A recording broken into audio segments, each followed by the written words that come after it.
Héroïnes, les différentes présidentes de l'Association des femmes médecins du Sénégal ont dû apprendre à vivre loin des projecteurs, avec une mission souvent lourde à porter. Le succès d'une association est largement tributaire du dynamisme, de l'implication et du leadership de ses membres. Première présidente de l'Association des femmes médecins du Sénégal en 1990, Dr Rakié Tounian a mis en union les femmes médecins dans le but de raffermir les liens entre collègues, de s'ouvrir à leurs sœurs étrangères, d'apporter un soutien constant aux populations vulnérables et de participer selon les moyens au développement du Sénégal. L'initiative revient à feu Dr Mamfatou Touré. C'est elle vraiment qui s'était fixé comme objectif de créer cette association des femmes médecins. Et à chaque fois qu'on se rencontrait, elle me le rappelait.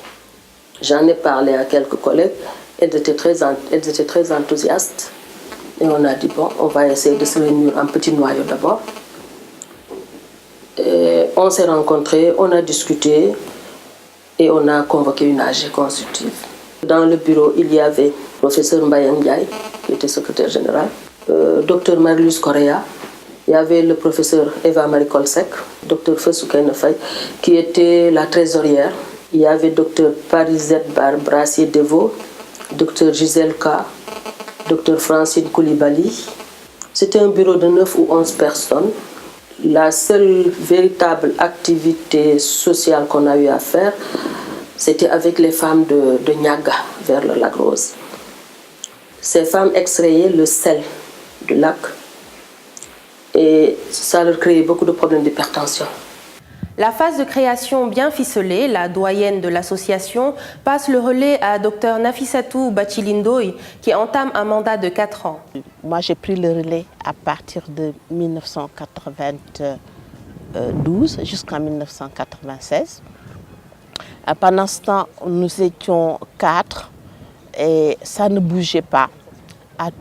Tous les mois, on se réunissait quand même. On avait un jour, on se réunissait à faire. Mais ça n'a pas bougé. Nous sommes allés voir poser des problèmes. Le problème à certaines personnes qui étaient intéressées pour lancer le produit. C'est de là qu'est né le Allo Docteur.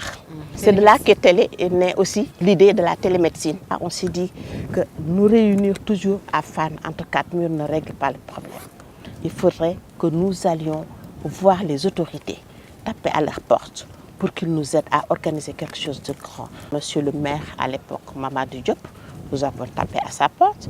Il a accepté de nous payer une journée au Savannah pour qu'on organise une journée pour l'Assemblée générale.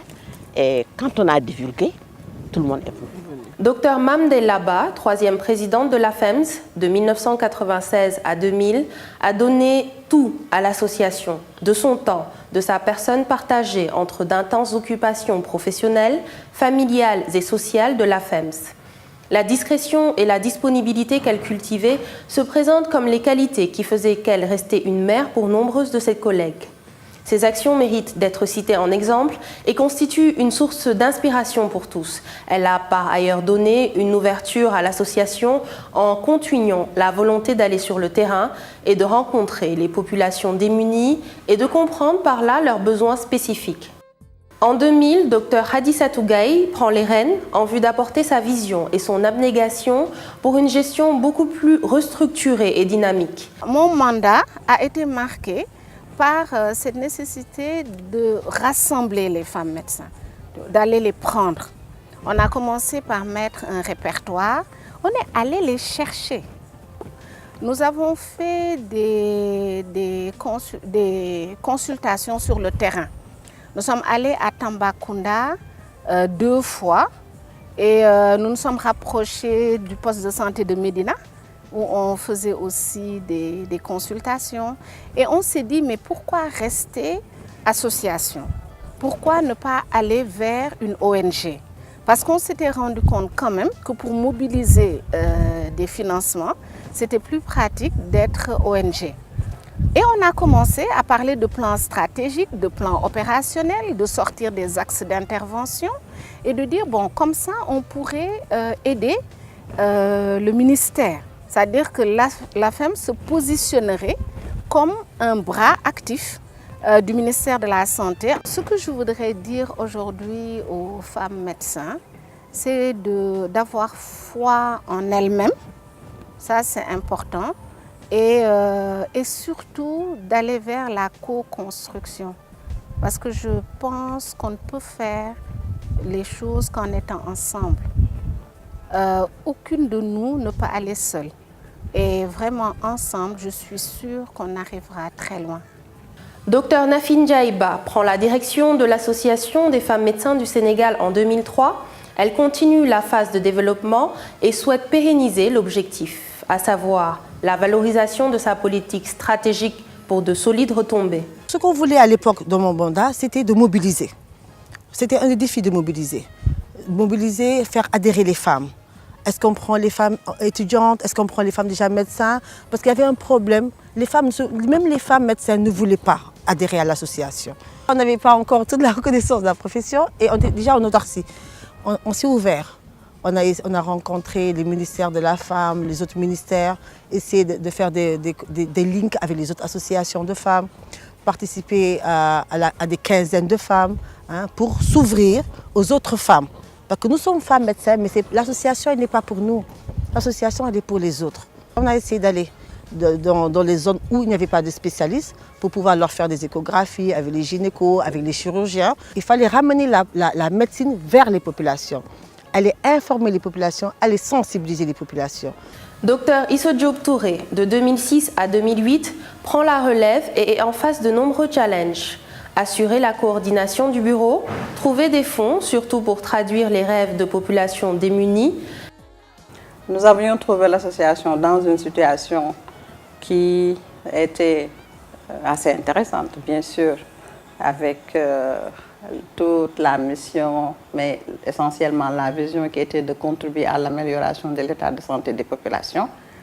Et nous nous sommes dit, étant entendu notre parcours et notre background de santé publique, de renforcer les orientations dans le sens d'une collaboration plus importante avec le ministère de la Santé pour contribuer aux réflexions pour la définition de politique, la définition de stratégie, pour l'amélioration de l'état de santé, essentiellement des groupes les plus vulnérables, la mère et l'enfant, mais aussi de faire un plaidoyer, comme nous étions des femmes aussi, pour défendre la santé des femmes et contribuer à l'offre de services, rendre plus accessibles des services de qualité aux populations les plus démunies. Dr Seyna Bouba, présidente de 2008 à 2012 et membre de l'association depuis toujours Filles de médecins, Dr Ba connaît et est initiée très tôt au milieu de la médecine. Fille d'une ancienne présidente, elle a grandi avec l'association des femmes médecins du Sénégal. Ce qui m'a le plus marqué, c'est que quand moi j'arrivais, à l'époque, il fallait en fait, on a organisé, à chaque fois qu'on avait des activités, il fallait quémander, il fallait mettre nos propres ressources. Et la trésorière, elle n'arrête pas de le dire depuis lors, elle dit à l'époque, on lui avait remis la passation de service entre les deux trésorières, c'était vraiment une passation de papier. On lui a dit, il n'y a pas d'argent, il n'y a pas de caisse, on a des papiers. Et on a en fait d'ailleurs beaucoup de dettes. On a pu quand même commencer à s'organiser pour avoir des activités où on pouvait en fait faire des collectes de fonds, expliquer aux gens qui pouvaient nous aider que nous avions des activités qui nous prenaient des ressources, mais que c'était des activités sociales qui apportaient à tout le monde. Et donc dans ça, on a pu avoir vraiment des ressources et maintenant on sait qu'à chaque fois qu'on a en fait une collecte de fonds, on arrive à avoir quand même quelques bailleurs, des sponsors, des personnes de bonne volonté, des mécènes, des sociétés, des entreprises qui viennent vraiment nous appuyer pour nous aider à avoir des ressources et pouvoir financer nos activités. Dr Aminda Oufal, présidente de l'AFEMS depuis 2012, est venue redynamiser le système de l'association en introduisant des changements internes sur la durée du mandat des présidentes, par exemple. De porter haut l'objectif principal de l'association des femmes médecins, de disposer d'un siège, de s'ouvrir à l'international et de trouver de potentiels partenaires. J'ai essayé de vendre un peu plus l'association et de faire sortir ce qu'on faisait de bien. Et donc, nous sommes allés vers les autorités, nous sommes allés vers nos autres sœurs des associations féminines. Nous sommes allés vers les médias, ce qu'on ne faisait pas. Je disais, rendons visible ce que nous faisons parce que nous faisons du bénévolat, mais nous faisons du social. Et nous sommes la voix des sans-voix. Et donc, ce qu'on a décidé de faire, c'est mieux structurer la FEMS. Donner des outils aux générations futures pour qu'elles puissent avoir le courage de continuer. Parce que l'association, c'est dur. Rester dans l'informel, c'est dur. Donc, on est en train de nous battre pour formaliser, pour avoir un siège à nous, pour construire la maison de la santé. C'est un projet qui nous tient à cœur. Et je remercie tous les bureaux et toutes les femmes médecins qui ont participé à la création, au développement, au renforcement de la FEMS. Et je souhaite à celles qui occupent le bureau de la FEMS en ce moment, je leur souhaite bon vent. Et je leur dis quels sont mes encouragements. Même si je ne suis plus très visible au niveau de la FEMS, mon cœur y est.